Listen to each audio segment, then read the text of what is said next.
Every Tuesday in July and August, the Folk Arts Center of New England has been sponsoring free folk dancing by the fountain in Copley Square.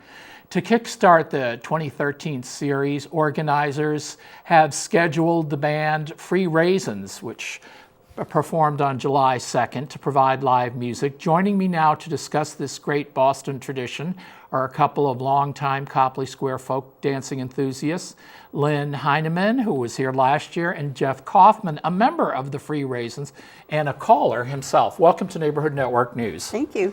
All right, let's start with you, Jeff. Your band, the Free Raisins, played at the opening night this year on July 2nd. What kind of a response did you guys get?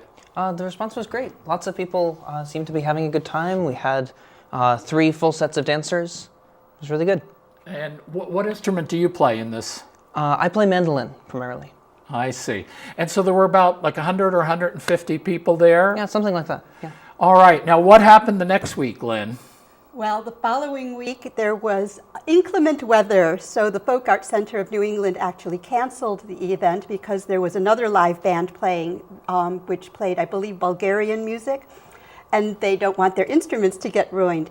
However, it was not raining, so a few of us showed up anyway. There were about a dozen of us, and we did all the dances that we could remember, and I sang the melodies, and we taught each other the dances, and we danced for over 2 hours. So this just shows the enthusiasm. You're a professional musician that plays these instruments, and that the live music tends to draw a large crowd, and then people will come, even if the organization itself is canceling it. People, we are the diehards. Right, so you've been doing it for, dare we a say? long time.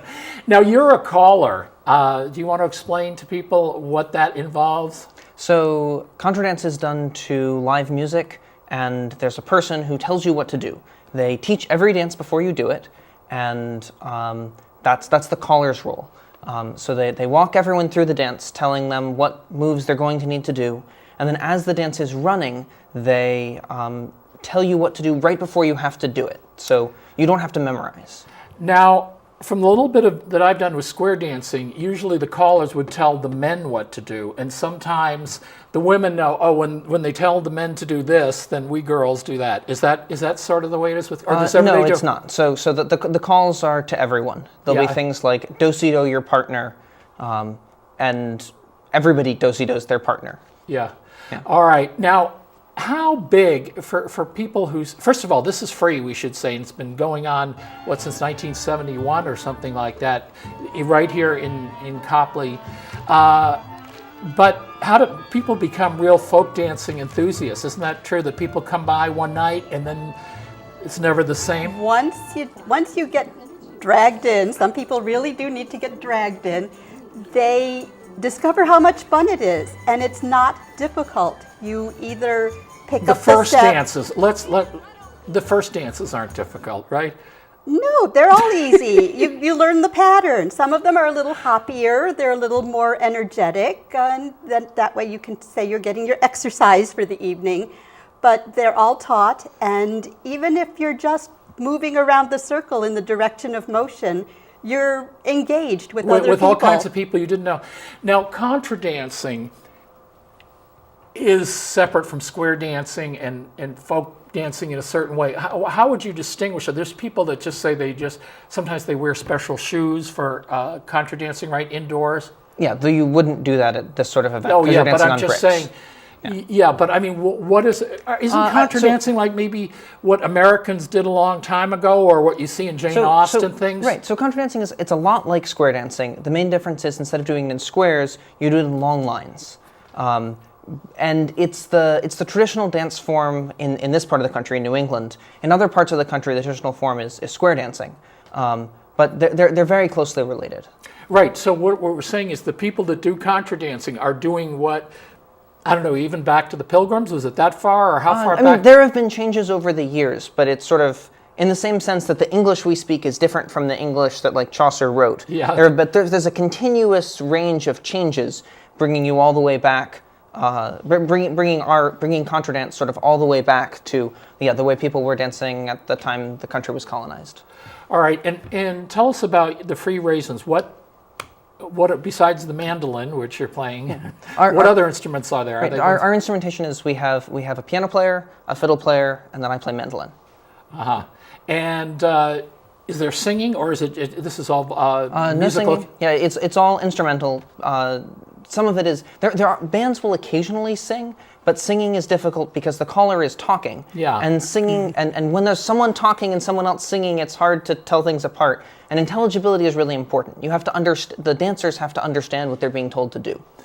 All right. Now, what makes it special to dance outdoors, Lynn? What do you think? I mean, especially in a place where you've danced for so many decades, dare we say? Well, you've got the breezes to help cool you off, especially in Copley Square, where you curse the wind tunnel effect in the winter, but in the summer it's very pleasant.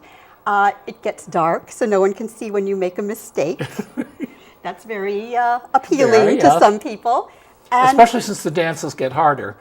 And it's the randomness of people walking by who see what you're doing and join in. When you go to an indoor event, everyone there has intended to be there. When you're dancing outside in Copley Square, you get people who had no inclination that they didn't know they were going to be dancing that night. And that's a lot of fun, the unexpectedness of it. Aren't there people also who don't know anything about folk dancing, but they sit and watch? I mean, you got a lot of peanut gallery people at Copley Square. Well, it's enjoyable for them too. Yes, it but is. Yes, as we try to tell them, it's much more fun to do than to watch.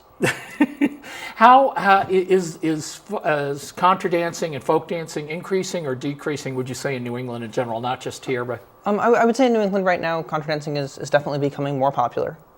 Yeah. because people like the music, or because it's a free I exercise?